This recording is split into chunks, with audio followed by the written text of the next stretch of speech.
الحمدللہ رب العالمین والصلاة والسلام علی سید الانبیاء والمرسلین اما بعد۔ دوستو بزرگو، السلام علیکم ورحمۃ اللہ وبرکاتہ۔ آج کی اس ویڈیو میں واقعہ کربلا کے اسرار و رموز، اس کی حکمتیں، اس کا فلسفہ تھا اس واقعہ کے پیچھے، اللہ کی کیا مرضی تھی، اللہ کی کیا منشا تھی، اس کے بارے میں گفتگو کریں گے۔ ابتداً چند تمہیدی باتیں جن سے یہ واقعہ کربلا کے اسرار و رموز کو سمجھنے میں آسانی ہوگی، بلکہ یہ بنیاد ہے اس واقعہ کو سمجھنے کی۔ ایک بات یاد رکھیں کہ اللہ تعالیٰ نے فرمایا وَإِن تَعُدُّوا نِعْمَتَ اللَّهِ لَا تُحْصُوهَا، کہ اگر تم لوگ میری نعمتوں کو گننا چاہو، شمار کرنا چاہو تو ایسا نہیں کر سکو گے، نہیں گن سکتے، نہیں شمار کر سکتے۔ مگر اللہ تعالیٰ نے اپنی کچھ نعمتوں کا خود ہی ذکر کر دیا۔ وہ نعمتیں کون سی ہیں؟ فرمایا انعم اللہ علیہم من النبیین والصدیقین والشہداء والصالحین، کہ اللہ تعالیٰ نے انعام فرمایا انبیاء کی جماعت پر، صدیقین کی جماعت پر، شہداء کی جماعت پر اور صالحین کی جماعت پر۔ نبیوں کی جماعت پر انعام فرمایا، کیا انعام فرمایا؟ کہ ان کو نبوت عطا کی۔ تو معلوم ہوا کہ نبوت یہ اللہ تعالیٰ کی بڑی نعمتوں میں سے ایک سب سے بڑی نعمت ہے۔ پھر فرمایا کہ ہم نے صدیقین پر انعام فرمایا، کیا انعام تھا؟ کہ ان کو صداقت عطا کی۔ تو معلوم ہوا کہ صداقت یہ بھی اللہ کی نعمتوں میں سے ایک بڑی نعمت ہے۔ پھر فرمایا کہ اللہ تعالیٰ نے انعام فرمایا شہداء پر، کیا انعام؟ کہ ان کو شہادت کا مقام و مرتبہ عطا فرمایا۔ تو معلوم ہوا کہ شہادت بھی اللہ کی بڑی نعمتوں میں سے ایک بڑی نعمت ہے۔ اس کے بعد فرمایا کہ اللہ تعالیٰ نے انعام فرمایا صالحین پر، کیا انعام؟ کہ انہیں صالحیت عطا کی۔ تو معلوم ہوا کہ صالحیت یہ بھی اللہ تعالیٰ کی بڑی نعمتوں میں سے ایک بڑی نعمت ہے۔ ان کو بڑی نعمتیں ان چاروں کو اس لیے کہہ رہے ہیں کہ اللہ تعالیٰ نے کسی نعمت کا ذکر نہیں کیا، تو جس کا کوئی شخص ذکر کرتا ہے یا جو اس کو بنانے والا ہوتا ہے، دینے والا ہوتا ہے، ذکر کرتا ہے، تو عام چیز پر نہیں، جس پر اسے فخر ہوتا ہے، مان ہوتا ہے، اس کا ذکر کرتا ہے۔ تو معلوم ہوا کہ یہ چار نعمتیں، نبوت، صداقت، شہادت اور صالحیت، یہ اللہ کے ہاں ایک بڑا مقام اور رتبہ اور مرتبہ رکھتی ہیں۔ ایک چیز یہ سمجھ لیں کہ یہ چار بڑی نعمتیں۔ اب آئیے ایک اور چیز سمجھیے، نعمت کب بنتی ہے؟ نعمت کے مقام پر فائز ہوتی ہے؟ کسی چیز کو نعمت کا مقام و مرتبہ کب ملتا ہے؟ کب وہ نعمت کہلائے جانے کے حقدار ہوتی ہے؟ تو حضرات گرامی یاد رکھیے، نعمت تبھی نعمت بنتی ہے جب در مصطفیٰ کا طواف کر کے آئے، در مصطفیٰ سے ہو کر، در مصطفیٰ کا صدقہ جو چیز امتی کو عطا ہو جائے تو وہ ہوتی ہے نعمت۔ اگر در مصطفیٰ، اگر کوئی کہے کہ در مصطفیٰ سے ہٹ کر کہ در مصطفیٰ کا صدقہ نہ ہو تو وہ پھر چیز نعمت نہیں۔ حضرات گرامی، اللہ کی چار بڑی نعمتیں، ان میں سے سب سے پہلی نبوت۔ جتنے نبیوں کو نبوت ملی، حضور کی نبوت کے صدقے دوسرے نبیوں کو نبوت ملی۔ نبوت تبھی نعمت بنی جب در مصطفیٰ کا صدقہ ہوئی۔ سب سے پہلے نبی کریم صلی اللہ علیہ وسلم کو نبوت ملی، تو پھر یہ نبوت نعمت بنی، اور اس کے بعد باقی 1,24,000 کم و بیش انبیاء کرام وہ اس نبوت کے مقام پر فائز ہوئے۔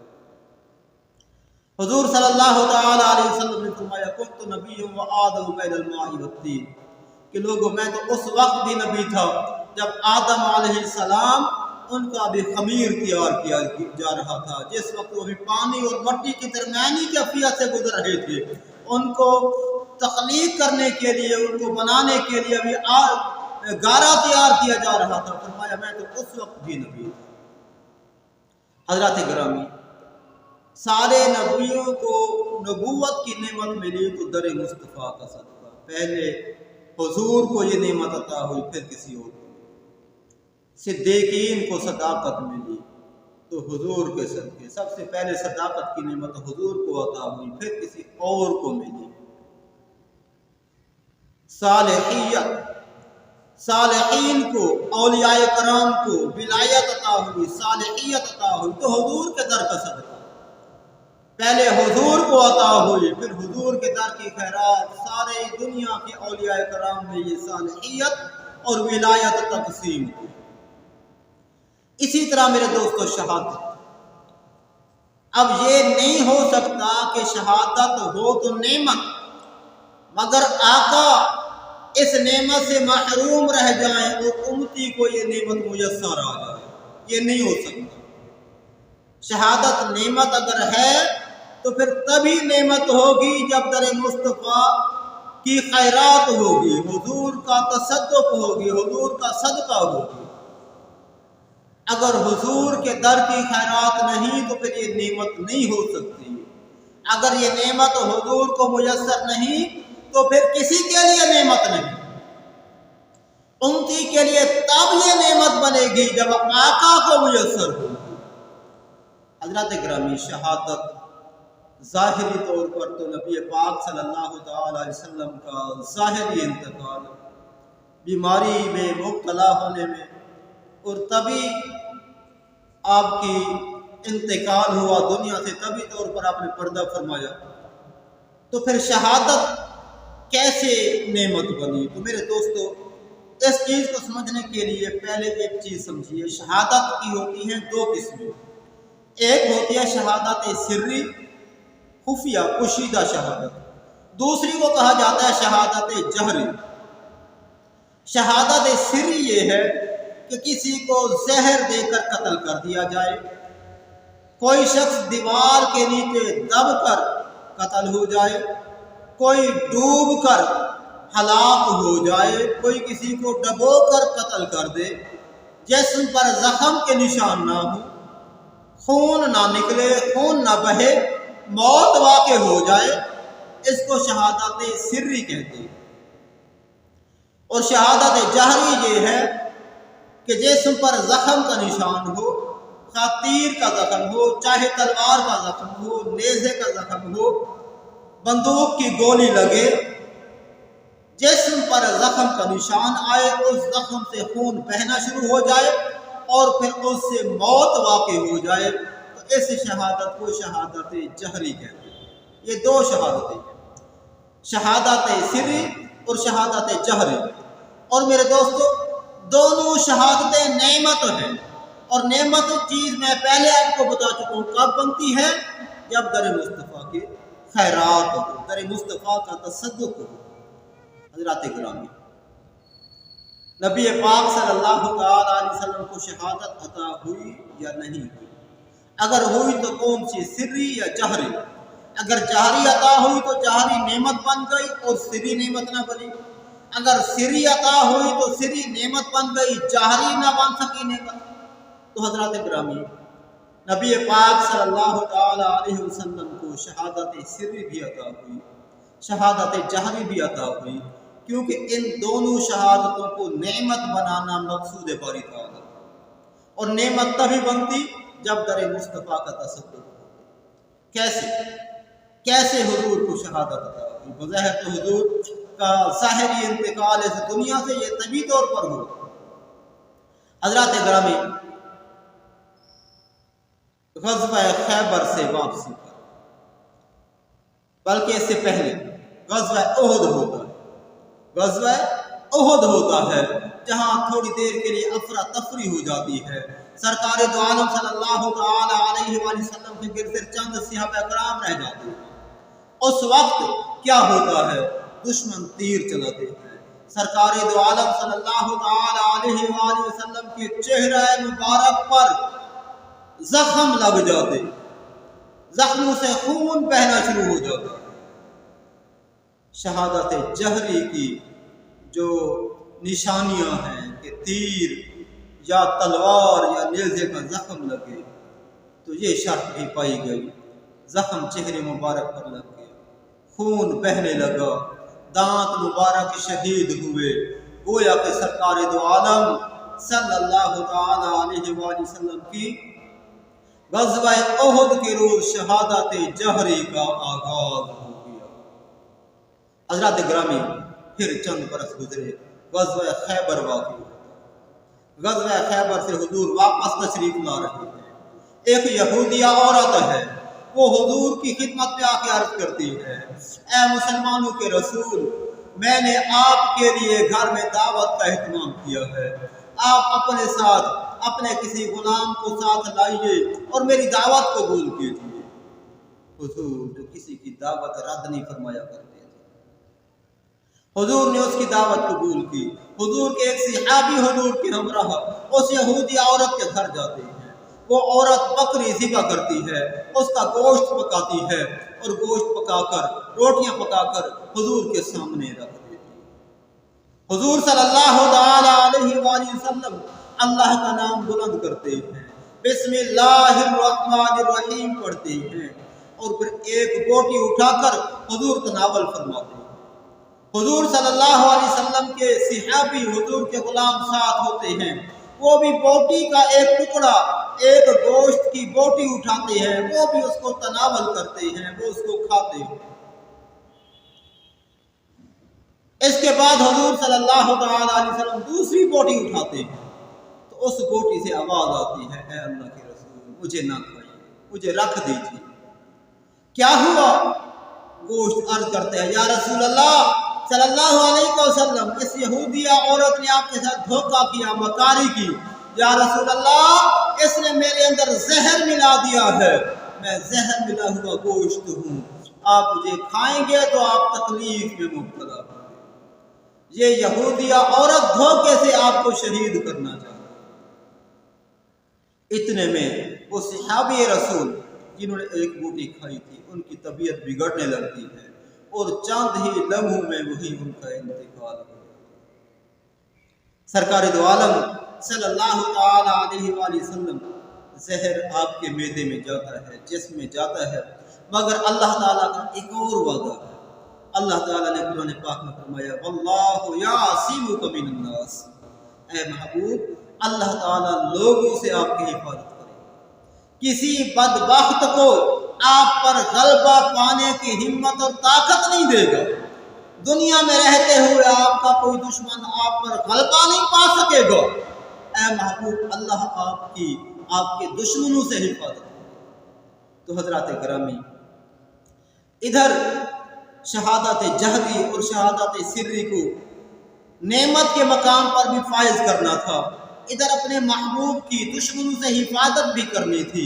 تو دونوں کام اللہ تعالیٰ نے اس طرح کیے کہ غزوہ احد کے اندر حضور کو زخم بھی لگے، خون بھی بہا اور وہاں شہادت جہری کا آغاز ہوا۔ غزوہ خیبر سے واپسی پر حضور صلی اللہ علیہ وسلم کو زہر ملا گوشت کھلایا گیا۔ زہر ملا گوشت کھایا تو صحابی کی وہیں پر موت واقع ہو گئی، مگر اللہ تعالیٰ نے اپنے پیارے حبیب صلی اللہ تعالی علیہ وسلم کو دشمنوں سے محفوظ رکھا۔ مگر زہر جسم میں داخل ہو چکا تھا تو حضور صلی اللہ تعالی علیہ وسلم کی شہادت سری کا آغاز ہو گیا۔ غزوہ احد میں شہادت جہری کا آغاز ہوا، خیبر سے واپسی پر شہادت سری کا آغاز ہوا۔ دونوں شہادتوں کا آغاز ہو چکا، مگر تکمیل ابھی باقی تھی، تکمیل ہونا تھی، ان کو مکمل ہونا تھا۔ مکمل کرنے کے لیے کیونکہ حضور کی تو اللہ تعالیٰ نے حفاظت کرنی تھی، واللہ یعصمک من الناس، وعدہ ہے اللہ تعالیٰ۔ پھر دو ایسی شخصیات کی ضرورت، دو ایسی ہستیوں کی ضرورت تھی جو حضور سے جدا بھی ہوں اور حضور سے جدا نہ بھی ہوں، ظاہری طور پر دیکھنے میں حضور سے علیحدہ ہوں، علیحدہ جسم ہوں، علیحدہ زندگیاں ہوں، علیحدہ سانسیں لیتے، علیحدہ زندگی بسر کرتے، مگر جدا بھی نہ۔